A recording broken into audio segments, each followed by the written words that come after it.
You represent whom, Mrs. Tiwari? I represent Padi Richu, a former minister in the Arunachal government. And may I commence by answering what the Lord Chief Justice had referred to yesterday when we were going through the scheduling, that the 6 subparts of Article 371 are not before your lordships in this matter, and that is absolutely correct. However, the underlying principle of autonomy in Article 370 and 371 is more or less the same. And so therefore, what your lordships will hold in this matter, either way, will have implications on Article 371. And that is what I am here to respectfully point out. Your lordships, the Constitution of India, in addition to being a politico-legal compact, also served as a national security instrumentality in terms of unifying the periphery of India to the hinterland, because national security is not merely the use of the hard power of the state. Your lordships, when the British were ruling India, they actually managed the periphery through a process of treaties. And since there is a paucity of time, I will not lead your lordships through the various treaties in the northwest and the northeast of India. But independent India decided to manage its periphery, its realm, through constitutional guarantees. And the reason is because they were managing an empire and we were building a republic. And that's how Article 370, which applies to Jammu and Kashmir, which is a periphery state, Article 371, the 6 subparts which apply to the Northeast, and the 6th schedule of the Constitution, which applies to Assam, Tripura, and Meghalaya, becomes relevant and germane in this matter. And may I very respectfully point out, your lordships, that even a slight apprehension in the periphery of India can have serious implications, and your lordships are currently dealing with one such situation in Manipur, and I will not belabor that point further. Before I come to the Northeast, your lordship, I just wanted to I'm sorry for the interruption. Kindly give me a minute indulgence. And I have instructions to say this. But we have to be very, very responsible in assisting your lordships, and we must understand the difference between temporary provision, which is Article 370, and special provisions with regard to other states, including Northeast. The central government has no intention to touch any part which gives special provisions to Northeast and other regions. This submission would have a very potential mischief, and therefore, Lord, I am interrupting and making it clear. Let us confine to a temporary provision for Jammu and Kashmir. Rest are special provisions, not temporary provisions. So there is no apprehension, and let us not try to create that apprehension. I am not putting that apprehension at rest on behalf of the central government. Your lordship, may I very respectfully point out, I was not referring to the current central government. I was referring to the principle at stake. So why should we deal with anything in anticipation or in apprehension? We are dealing with a specific provision, namely Article 370, which was applicable or is applicable according to you to the Jammu and Kashmir. We don't have to really expand this ambit on what the impact of our interpretation would have on other provisions of the Constitution. Your lordship, may I respectfully point out. There is also another thing in what he says.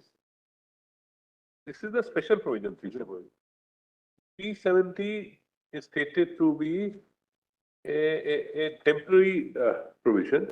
Of course, the councils have argued it is not temporary, that it was temporary in the context of a assembly. And all those aspects are the interpretation of 370. I think touching 371 is something which we should get into in these proceedings. And particularly once, as a constitutional principle, the Solicitor General is informing us that the government has no such intent. Why should we apprehend that, this is what the government is about to do in other parts of the country? Your That's Lordship, not may I, before us, and I don't think we should really enter Your into Lordship. that terrain at all.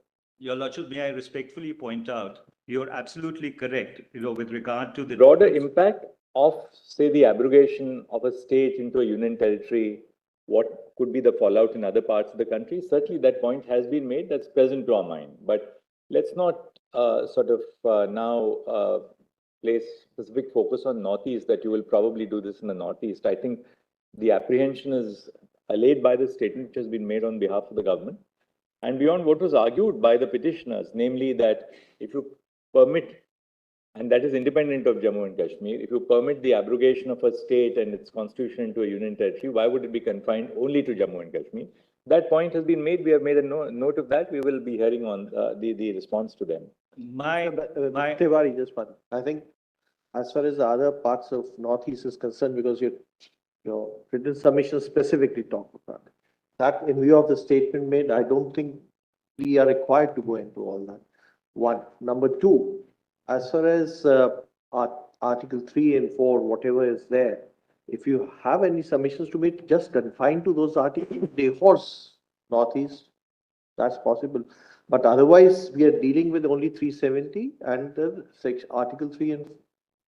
Your Lordship, I am extremely cognizant of what has fallen from your Lordships. And I will try and confine my arguments to the constitutional interpretation, primarily because you were absolutely correct that while Article 370 has a subheading as a temporary or transitional provision, 371 and the rest of the provisions also have a subheading as a special provision. So therefore, I am not trying to equate temporary, which has been argued as permanent, with special provisions, but the underlying principle of autonomy, which runs through 370 and 371, is the same. And that's the limited argument that I want to make. So, Your Lordship, before I go on to the arguments with regard to the Article 3 and 4, may I very respectfully point out that Mr. Tiwari, there are even certain special provisions with respect to state of Maharashtra also. State of Maharashtra and Gujarat. Why should, what we are interpreting is only 370. Your Lordship is absolutely correct, and that's why. See, the interventionist basis is intervention only on one principle. That is 371A.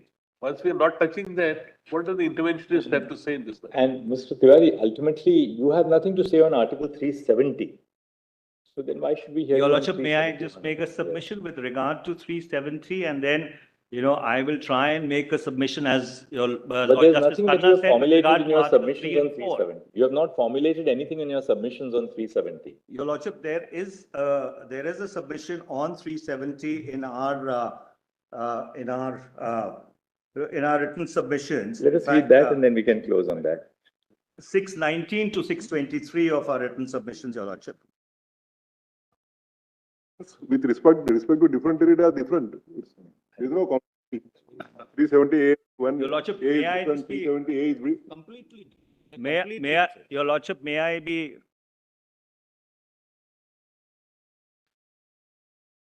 Your Lordship, may I make a submission with regard to 370, and then I'll go on to Article 3 and 4, which we have formulated. Mr. Tiwari, what we'll do is we'll close your IA by taking the statement of the Solicitor General on the record, and we'll just close the IA right now, so that there's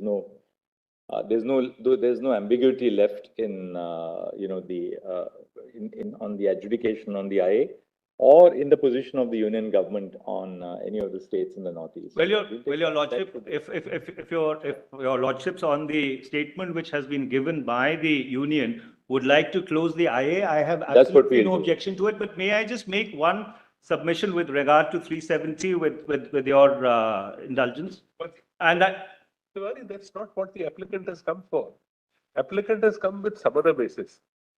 Whatever apprehensions may be in the mind, which was not subject matter here, is also allayed by the statement. Why should we, in these 370 proceedings, You yourself says it's a very sensitive area. Why should we take We'll up just and get- say that the applicant, urging their submissions through Mr. Manish Tiwari, Learned Counsel, has urged that apart from the provisions which are contained in Part 21 of the Constitution pertaining to the state of Jammu and Kashmir,